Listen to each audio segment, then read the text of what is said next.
Hey everybody, it's Sam. This is September 30th, and this is the last day of September, and this is my vlog for today.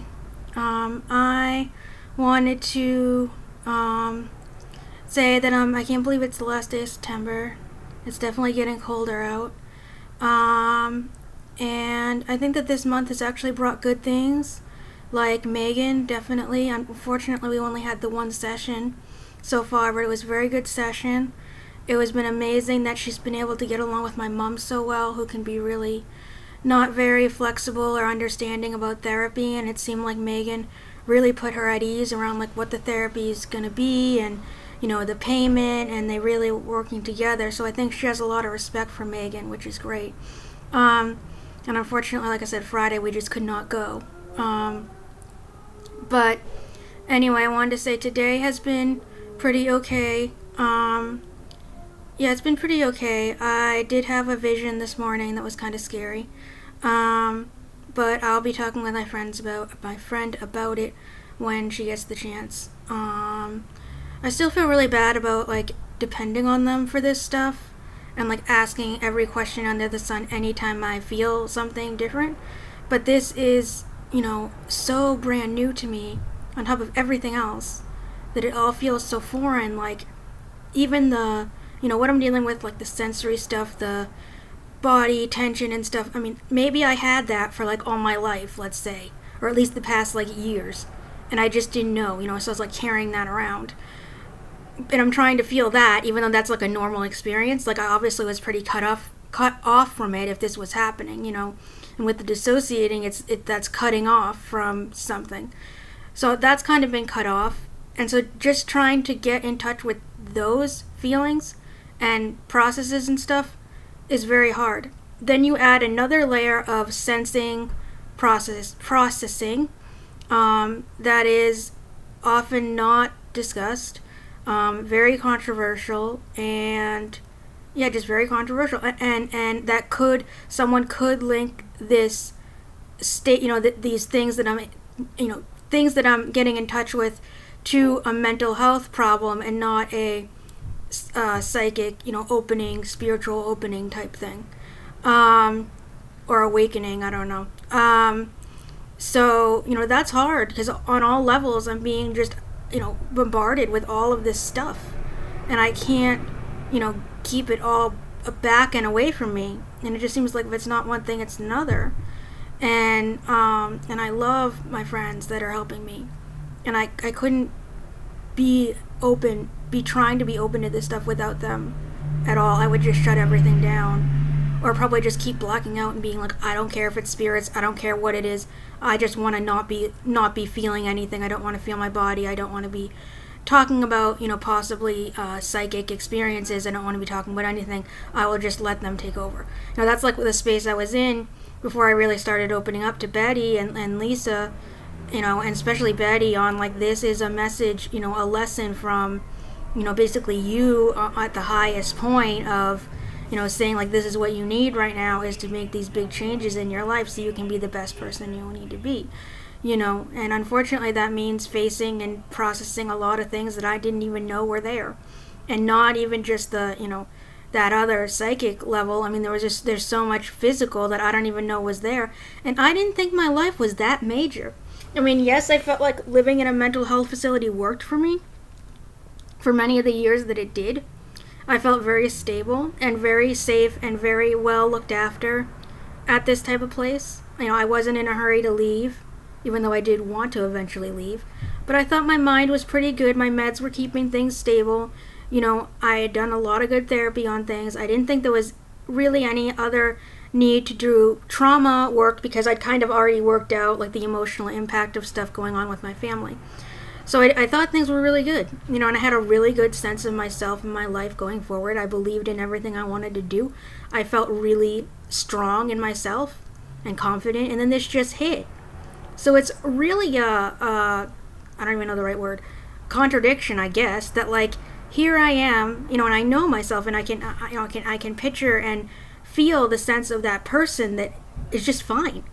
I'm ready to go. I'm just working day to day on being stable. I'm, you know, happy, upbeat, looking forward to the future. That's how I feel 100% of the time when I'm not having these other feelings and things happening.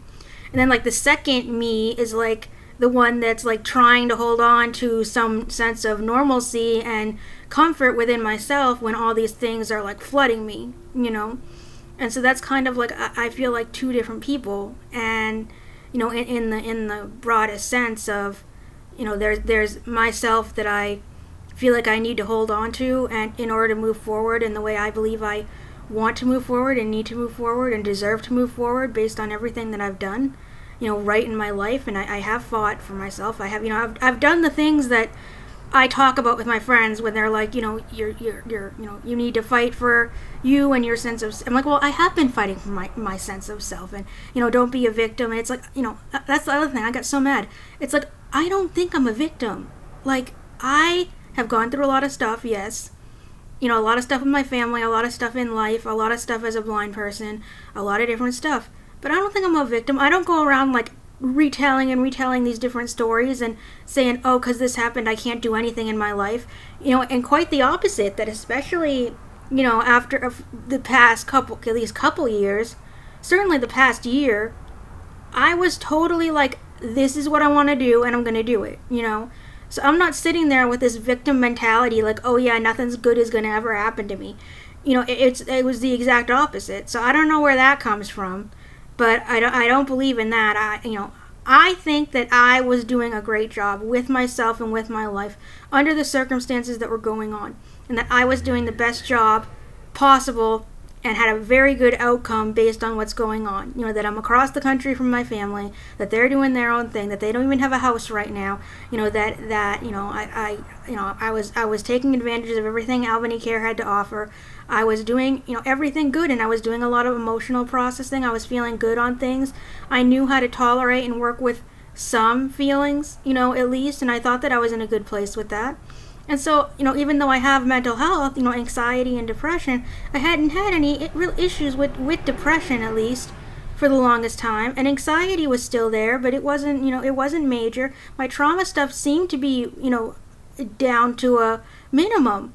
And so then for this to hit, it totally kills me that I was at like the top of the hill, and now I'm like at the bottom of the hill, or, I don't know, trying to, maybe like one of me is at the top of the hill looking down like, okay, what's next? Like, when are we moving? And then the other one is like at the bottom of the hill, like can't even like make one step to the hill, and it's like, why is this person down there not doing anything? We need to get going, and that's kind of like how I feel in my life. It's like, why are these things going on?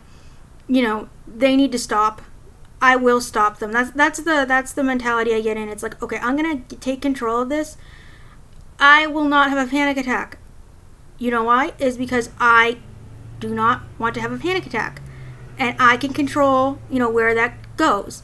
Like today, I was going to dinner, and one of the panic attack things I deal with is, of course, the standard, like you can't get enough air. But another one is that I'm getting plenty of air. It's just really bad quality air, like heat or cold air that's too cold or too hot, or anything, or too humid. Like whenever the weather people say, today is a 60% air quality or whatever. It's some number that they show like what the air quality count is, and they're like, stay inside. Where like all the air I'm breathing in is that level. And so I started to have that, and I was thinking, okay, like, first of all, there's nothing wrong with the air. Like, I'm not going to get, like, harmed by this air. Like, this is not smoke. I'm not going to freeze out my lungs. Nothing's going to happen. And I said, you know what? Yeah, the air is probably dry because they turned the heat on. That's why the air is dry. And unfortunately, here, you can't open your windows on your own. At these places, they only let you open your windows a tiny, tiny bit. And then, but over at here, they do it from the top instead of the bottom, which makes it even harder for residents to open the windows. And of course, it's a safety thing. Oh my goodness, if they open the windows, they could smash out the glass, and then where would we be, They have to do that. And it sometimes feels like I'm living in a box, where they control the door and the windows and, everything. And you're just kind of at their whim, which I really do not like about here. And I really don't like living around people in such an intense environment where there's so much emotion and so much big emotion and big, kind of energetic stuff going on, with people really struggling really hard and not getting any support, and the kind of support that, say, Betty and Lisa are giving me, where it's really an energetic as well as emotional support. They're not getting that, and it comes from like all down to the staff, that they're not in an energetic, I don't know what the word is, not in an energetic centered place, I guess. They're not getting anything positive coming into them, which would make it so that they can reflect that to everybody else. Basically, they're just running on autopilot about like, okay, this is a code, this is how we do it, okay, now we move that person to the unit, okay, we do this and that, and it's just all by the book, instead of like really tuning into themselves about how are they feeling, how is this other person feeling, and what can we do that's of some greater level than go by the book. And because often when they go by the book, people just cycle through their emotions and their reactions, and staff cycle through their emotions and reactions, and so it's just a vicious circle. And there's just so much going on around here that I bet does weigh on me. And Betty was saying that it seemed like, from my description of how the residents are, how they act and things like that, that she feels that they are sensitive to energies, spirits, whatever, and that they are in touch with that, but again have no idea how to face and work with that reality and that ability. So it's all just going everywhere, and then plus medications, plus other things, it's just so much going on, but nobody has a clue on how to even scratch the surface. And you have 200 people like that, plus however many staff. And on that regard, I don't think there's a difference between staff and residents there. I think that the staff is just as bad about being in a chaotic place than residents. In fact, I think some staff is worse than some residents. Some residents do try to stay in a clear, centered place, and are good people to talk to. But other residents are not, and I think the ones that try to stay in that place get pushed out of it a lot by the rules, by the protocol, by the detached, cold nature of this, where it's like, this is what we're doing, basically like F you of your problems, or if you have a problem with it, this is what we're doing, that's it. So it's a really, I wanted to use the word toxic, but that might be the right word. I don't know. It's a really, it's a really toxic environment, because there's just a lot going on. And, it's just crazy. And there's very little done to help people really face what's going on all levels, even just the straightforward emotional, mental level about their illness. They just do these little handouts in these little groups, and then they say they're helping people cope, and they're not. And they don't. I will go to them for, when I'm upset. I haven't had a panic attack in front of them. I don't let myself get into an emotional place in front of them. And just to prove a point, I did with my psychiatrist, and he totally invalidated me. So, it's just ridiculous. Like I said, there's no order, there's no presence of anyone that's like, okay, everybody calm down, like, let's just take things really slowly and do this and do that. Like, Jonathan had that. He would bring the place to a calm order as many times as he could. Unfortunately, he got off balance and all chaotic before I left, and I think everything just went downhill and all crazy in all directions. And that's what I see this place is like, on the foundation of it trying to look like it's functioning and operating and doing well. I should say on the surface looking like that, and the foundation is all like just this big spinning thing where there's no center and there's nothing solid there to keep things up. So it becomes about rules and the book and when people arguing, staff arguing with each other, staff arguing with residents, just a lot going on. There's not a lot of peace around at any given moment. So it is a draining environment for someone that is sensitive to energy or just sensitive to people's moods. So I want to get out of it, but I don't know how. So yeah. Anyway, where did I even leave off on that? Did I talk about the vision? maybe. No, I said I relocked the door.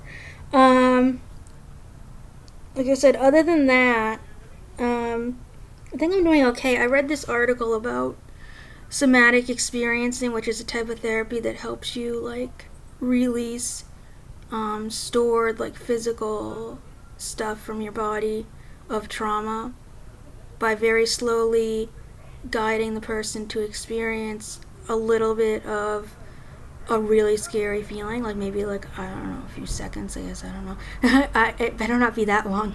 But then also trying to quickly get them to focus on some other feeling in their body, or I don't know, around them in the room or whatever that's positive or neutral, and then going back and forth to, kind of like neutralize that feeling and get them used to that won't, you know, it won't overwhelm them. And I read an article about it, and it was from a psychotherapy net, so it was a case study. It was about this woman that had a lot of anxiety and how it manifested in her upper body and in her breathing, and they talked about anxiety and how people try to avoid anxiety by holding their breath and doing certain things with their body that actually increases the anxiety, and I could relate to that. And then they were talking about below her waist, everything below her waist was kind of cut off. Just cut off and like not responsive, as if she really couldn't move. And then they worked with her legs, and the therapist said in the article that a lot of people have issues with their legs, or basically anything under their waist, if it's to do with specific types of abuse or bullying or medical procedure type things. And I could just really resonate with that because my legs do have extreme problems. My thighs are always wicked tight, and there's just so much pressure. And the rest of my legs, like below my knee, are very tight. And my feet often feel like frozen, kind of, like just kind of far away. And there's just a lot of tension, and sometimes a lot of warmth, and sometimes a lot of coldness, and sometimes it just feels really numb, like as if I'm cut off from the waist. Like, of course I can walk and stuff, but it feels like I'm just cut off from that whole area of my body. And then I get pain in certain areas of my body, and just for a little bit, and it's kind of a numb pain. It's not like sharp, it's just kind of dull. And when I get like that, there really isn't a comfortable position I can get in except like laying on my side and curling up, because if I'm on my back, I feel all the tension in my legs, and my legs want to move back and forth, as if shaking something off, or breaking through some sort of restraint, and my arms want to do the same thing. If I lie on my stomach, I feel more pressure in my lower back and around my bottom, and on that side of the legs. So really I have to just curl up on my side and try to hold my knees up and together so that they don't move, and then just try to stay really still.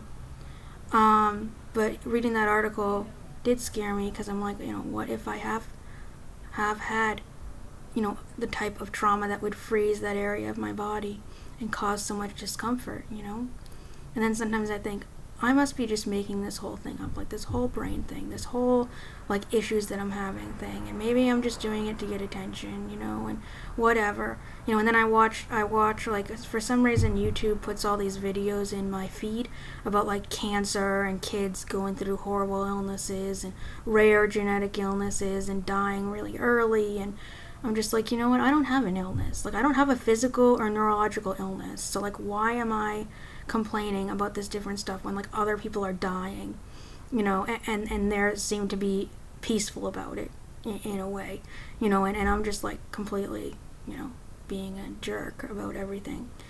And and I feel like the more that I've reached out to, my friend Lisa and Betty and other people, and just put out the intention that I want support and need support, the more support I feel like I need, because things kind of open up and more gets revealed, whether it's on the psychic level or whether it's on the emotional level of, where do my body sensations lead me in terms of opening up more possible stored experiences. I don't know what kind of thing Megan does, but I think it is some sort of body cycle. So that the somatic experiencing was very interesting. I've had read about it, but I haven't read that much about it, and unfortunately, I don't think there are that many practitioners in the area. I think I did do a waiting list on theirs, but it never came up. And the first thing that came up was the Awakening Center, and I think it was meant to be. It's so funny. Their tagline is "Discover the person you were meant to be." So, and the other, Betty has used the word like a psychic awakening. So I just think it's funny that the place is called Awakening Center, and it says, inner wisdom and discover the person you were meant to be, and all these things that Betty and Lisa do talk about. So I find that really interesting. But, yeah, I'm going to lay down because I'm getting tired, and everything feels tired and cold, so I think I need to just get under the blankets and chillax.